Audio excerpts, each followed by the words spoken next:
Hello everyone, welcome back to my YouTube channel library science by Ashish sir. आज हमने आईएलए से related MCQ series लेकर के आया हूं आपके सामने। मैंने आईएलए से रिलेटेड आपको पूरा बता दिया है कि आईएलए क्या है, कब इसकी इस्टेब्लिशमेंट हुई थी, किसने कहाँ हुई थी, इसका हेडक्वार्टर कहाँ है, इनकी क्या क्या एक्टिविटीज़ है, इनके द्वारा क्या अवार्ड्स दिए जाते हैं, इनके द्वारा क्या पब्लिकेशन किए जाते हैं। तो मैंने इससे रिलेटेड कंप्लीट वीडियो बना के आप लोग के सामने रख दिया है। आज मैं एमसीक्यू सीरीज़ के माध्यम से उन सारे आपके क्वेश्चंस को करा दूंगा ताकि आईएलए से रिलेटेड हो, ताकि आपका कोई भी एग्ज़ाम में क्वेश्चन ना छूटे। अगर आईएलए से कोई क्वेश्चन आता है तो जो लोग मेरे आईएलए वाले वीडियो को नहीं देखे हैं पूरा डिटेल्स, वो पहले वीडियो को देख लें, उसके बाद एमसीक्यू सीरीज आप सॉल्व करें। तो आज हम लोग चलिए आईएलए पे आते हैं। और अभी तक जिन लोगों ने मेरे चैनल को सब्सक्राइब नहीं कर लिया है वो चैनल को सब्सक्राइब कर लें, क्योंकि मैं अब रेगुलर वीडियो डालते रहता हूँ। अगर आप सब्सक्राइब कर लेते हैं तो आपको क्या होगा, लेटेस्ट नोटिफिकेशन आ जाएगा, आपके पास डिले होकर के नहीं आएगा। जैसे मैं वीडियो अपलोड करूँगा आपको तुरंत उसका इन्फॉर्मेशन आ जाएगा कि वीडियो अपलोड हो चुका है, आपका जो भी टॉपिक रहेगा। तो अभी तक आप जिन्होंने सब्सक्राइब नहीं किया है कर लीजिए, और लाइक और कमेंट अपना जारी रखिए। अगर आपको अच्छा लगता है तो ज़रूर लाइक कीजिए, कमेंट्स कर दीजिए। अगर आपका कमेंट मेरे लिए बहुत वैल्यूएबल है, अगर आप कमेंट करते हैं तो मुझे नया एनर्जी मिलता है और नए वीडियो को लाने में मुझे काफ़ी हेल्प मिलता है।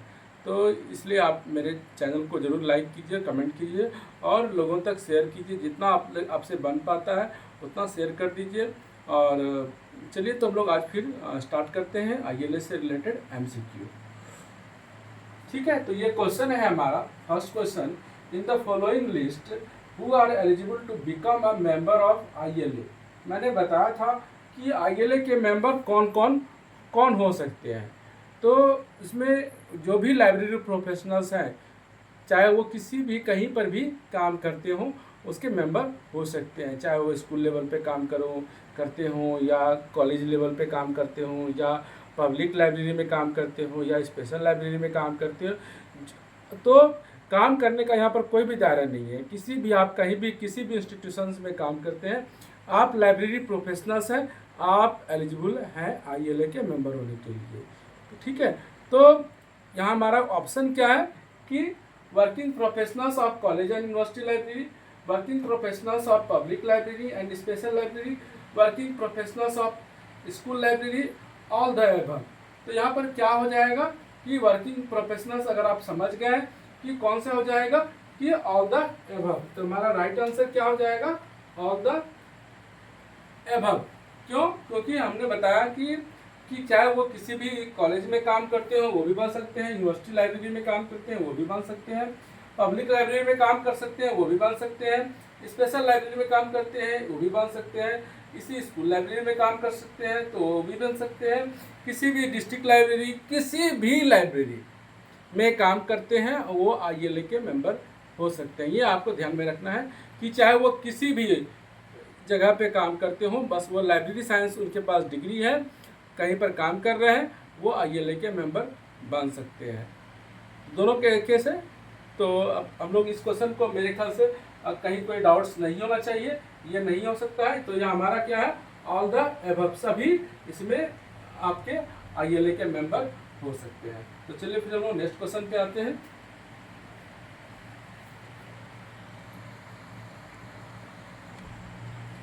नेक्स्ट क्वेश्चन है हमारा, Indian library association formally formed in, कब फॉर्मल तरीके से आया था Indian library association.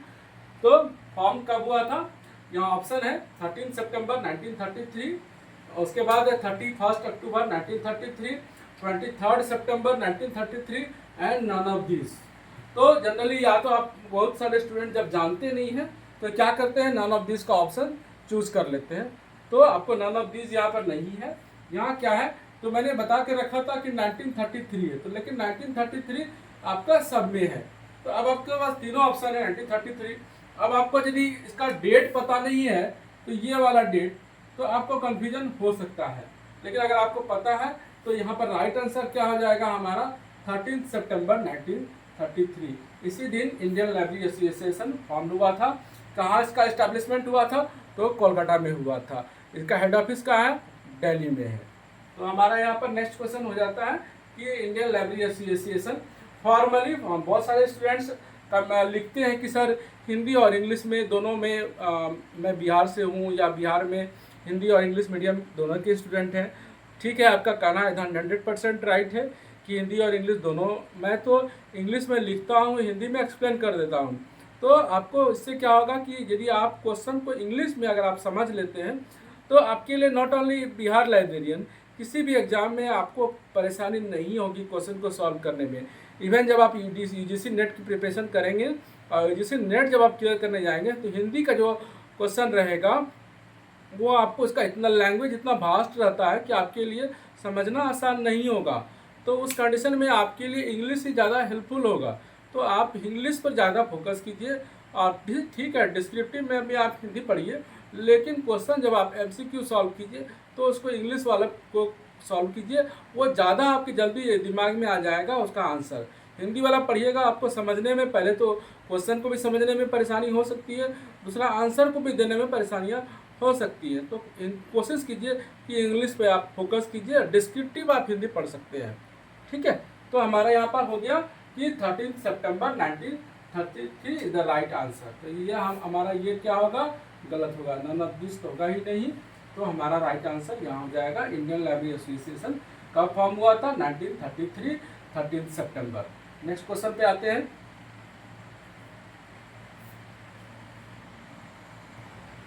Next question क्या है कि where is the headquarters of ILA. मैंने आपको बताया था।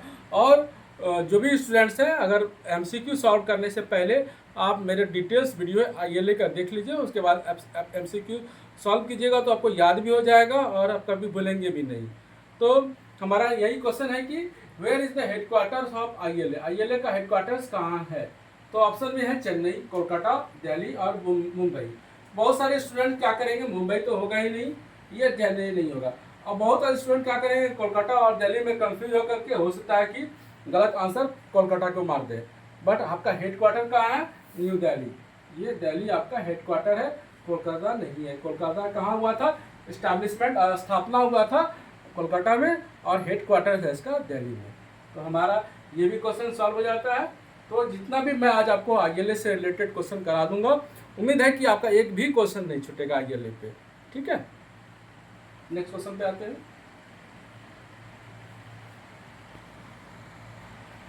नेक्स्ट क्वेश्चन है हमारा कि which one of the following awards are not given by ILA. ILA के द्वारा जो इसमें और ऑप्शन दिए गए हैं, कौन सा आईएलए द्वारा अवार्ड नहीं दिए जाते हैं। तो हमने अपने लेक्चर में बताया था आईएलए के में कि doctor Umapati fellowship for LIS students award दिए जाते हैं आईएलए के द्वारा। ये आपको याद रख लेना है कि doctor Umapati fellowship for LIS students, ये राइट आंसर है। Doctor CD Sharma awards for best written and presented paper at the conference. ILA का जो कॉन्फ्रेंस होता है जब भी हो, तो वहाँ पर जो बेस्ट पेपर प्रेजेंटेड और उनको वो क्या है, रिटन मतलब लिखा गया और प्रेजेंटेड किया गया पेपर जो रहता है, उसमें जो बेस्ट अवार्ड रहता है, वो बेस्ट पेपर होता है, वो सीडी शर्मा अवार्ड दिया जाता है। तो आईएलए के द्वारा दिया जाता है सीडी शर्मा अवार्ड्स। इसके बाद ILA Kaula award for best librarian, best librarian के दिए द्वारा आईएलए के द्वारा कौला अवार्ड्स, पीएन कौला थे, तो उन्हीं के द्वारा ये कौला अवार्ड्स दिया जाता है बेस्ट लाइब्रेरियन का। तो ये भी हमारा सही हो गया, ये भी सही हो गया।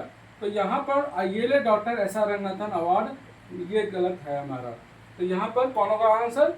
डी नंबर होगा कि आईएलए डॉक्टर एसआर रंगनाथन अवार्ड नहीं दिए जाते हैं, बाद बाकी 3 इसमें दिए जाते हैं। तो ये आपको याद रख लेना है कि कौन कौन सा दिए जाते हैं। जो नहीं दिए जाते हैं वो आप ऑटोमेटिकली आपको छट जाएगा। तो आपको जो द्वारा जिसके द्वारा आईएलए के द्वारा जो भी अवार्ड्स दिए जाते हैं उनको याद रख लेना है आपको। ठीक है, नेक्स्ट क्वेश्चन पे आते हैं।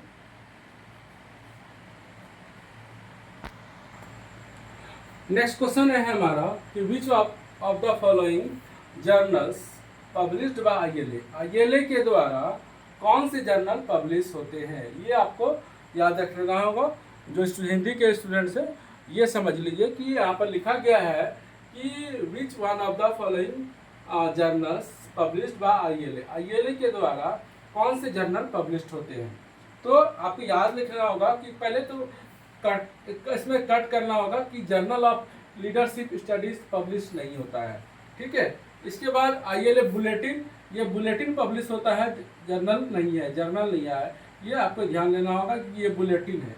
अब यहाँ पर जर्नल ऑफ ILA और ILA न्यूज लेटर, तो ये आपको याद रखना होगा कि ILA यहाँ पर जर्नल के रूप में जर्नल ऑफ ILA पब्लिश होता है, ILA न्यूज लेटर ये अलग है, बुलेटिन अलग है। तो यहाँ पर जर्नल ऑफ ILA आपको याद रखना होगा कि जो ILA जो पब्लिश नाम है जर्नल का नाम, वो जर्नल ऑफ ILA। तो यहाँ पर ये वाला ऑप्शन है, आप उसको याद कर लीजिए कि कौन कौन सा पब्लिश होते हैं और कौन से पब्लिश नहीं होते हैं। जर्नल किसी भी एक स्पेसिफिक सब्जेक्ट से पब्लिश होता है, चाहे वो साइंस हो, लाइब्रेरी साइंस हो, किसी भी सब्जेक्ट में जर्नल किसी स्पेसिफिक डिसिप्लिन से रिलेटेड होता है। और पीरियोडिकल्स जैसे कहते हैं ना, पीरियोडिकल्स कौन है, पीरियोडिकल्स वो होते हैं कि जिसमें कई तरह के सब्जेक्ट से रिलेटेड होते हैं। जैसे आप प्रतियोगिता दर्पण पढ़ते हैं, सामान्य ज्ञान दर्पण पढ़ते हैं, या बहुत तरह के जिसमें हर तरह का सब्जेक्ट से, स्पोर्ट्स भी हो, इकोनॉमिक्स भी हो, तो ये सब क्या होते हैं रिलेटेड विथ मैनी डिसिप्लिन्स, वो हो जाते हैं पीरियोडिकल्स। जर्नल्स और पीरियोडिकल्स में और भी दूसरा अंतर क्या है कि यही एक मेन उसका अंतर है कि एक ये स्पेसिफिक सब्जेक्ट से होते हैं, बट पीरियोडिकल किसी स्पेसिफिक सब्जेक्ट से नहीं होते हैं। बाद बाकी फ्रीक्वेंसी दोनों में होती है, जर्नल का मंथली भी होता है, क्वार्टरली भी होता है, एनुअली भी होता है, बाय मंथली भी होता है, और पीरियोडिकल का या तो मंथली होगा या आपका 6 मंथ में होगा। तो जनरली ये सब देखते हैं कि आप प्रतियोगिता दर्पण का जो एक सीरीज होता है, जैसे अब हाफ ईयरली हो जाता है, तो वो भी क्या है, फ्रीक्वेंसी हो गया, मंथली भी आता है, एक लास्ट में क्या होता है ईयरली भी आ जाता है, तो उसका भी फ्रीक्वेंसी होता है और जर्नल का भी फ्रीक्वेंसी होता है। बट मेन जो उसका डिफरेंस है कि जर्नल्स किसी स्पेसिफिक सब्जेक्ट से होते हैं, बट पीरियोडिकल उनका कोई स्पेसिफिक सब्जेक्ट नहीं होता है। तो ये आपको याद रखना होगा, जर्नल एंड पीरियोडिकल्स में अंतर, ठीक है। तो हमारे यहाँ 5 क्वेश्चन हो गया। नेक्स्ट क्वेश्चन पे आते हैं।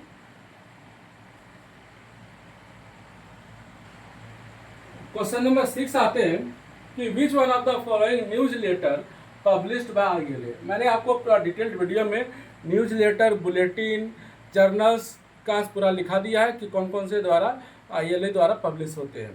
तो यहाँ पर पहले है ILA बुलेटिन, तो यहाँ पर क्वेश्चन है न्यूज लेटर, तो यहाँ पर तो बुलेटिन है, ये तो नहीं होगा इसमें। अब देखिए यहाँ पर न्यूज लेटर ऑफ ILA और ILA न्यूज लेटर है, तो आपको याद रख लेना होगा कि इसमें न्यूज लेटर ऑफ ILA नहीं होता है, तो कौन होगा, ILA न्यूज लेटर, और लाइब्रेरी न्यूज लेटर नहीं है। तो आपका राइट आंसर क्या आ जाएगा, ILA न्यूज लेटर, सॉरी यहाँ पर newsletter, ILA newsletter is the right answer.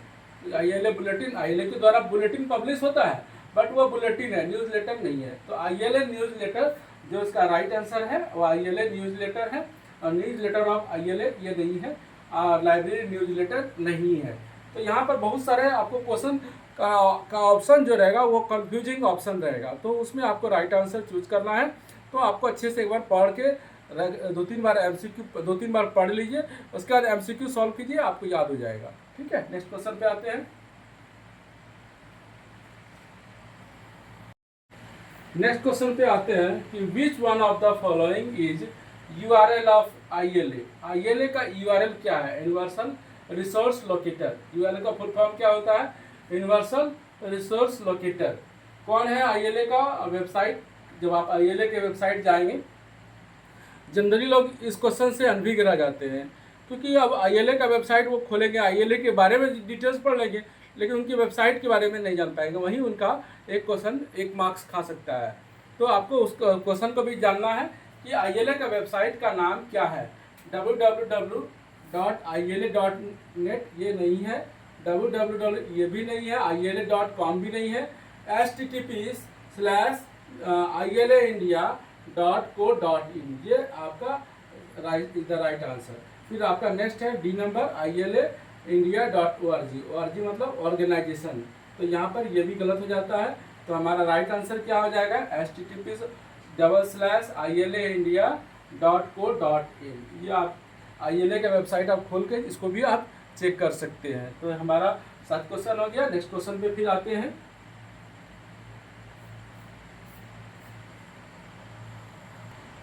चलिए तो फिर हम नेक्स्ट क्वेश्चन पे आते हैं। In which conference of ILA was formally form, किस कॉन्फ्रेंस में आपका ILA जो हुआ था फॉर्म हुआ था, इंडियन लाइब्रेरी एसोसिएशन। तो यहाँ पर है all India public library conference at Madras, all India public library conference at Baroda, first all India library conference at Kolkata. ये जो 1933 में हुआ था, ये 1933 में हुआ था।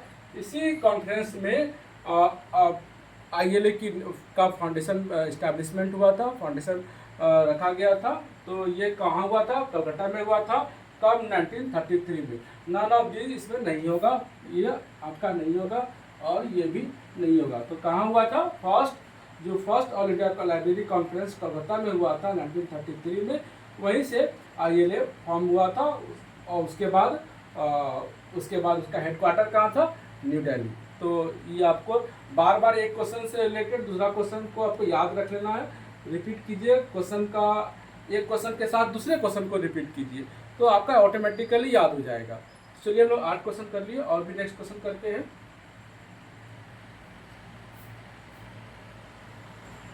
फिर हम नेक्स्ट क्वेश्चन पे आते हैं। Who is the current president of ILA। ये आपको क्वेश्चन आ सकता है जब बिहार जो लाइब्रेरी एग्जाम है उसमें जब भी होना है, वैकेंसी आएगी, होना है, जब भी होगा, ठीक है। तो ये क्वेश्चन आ सकता है कि ILA के करंट प्रेसिडेंट कौन है। तो अभी करंट प्रेसिडेंट है, ये आपको याद रख लेना होगा कि doctor Pradeep Roy is the current president. ये प्रदीप राय कौन हुए? प्रेसिडेंट।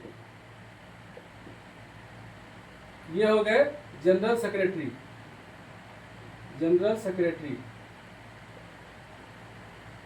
इसके बाद आपका यहाँ पर हो गए रुपेश गौर सेक्रेटरी, और ये नीतिका शर्मा ये ट्रेजरर है।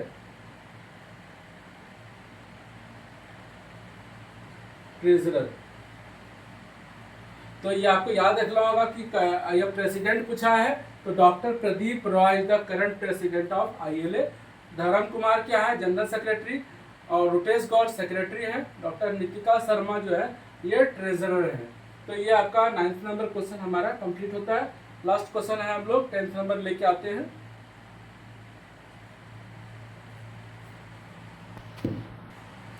चलिए तो फिर हम लास्ट क्वेश्चन आते हैं। Who is the founding member of ILA की जो ने फाउंडेशन रखा था, उस मेंबर में कौन कौन लोग थे?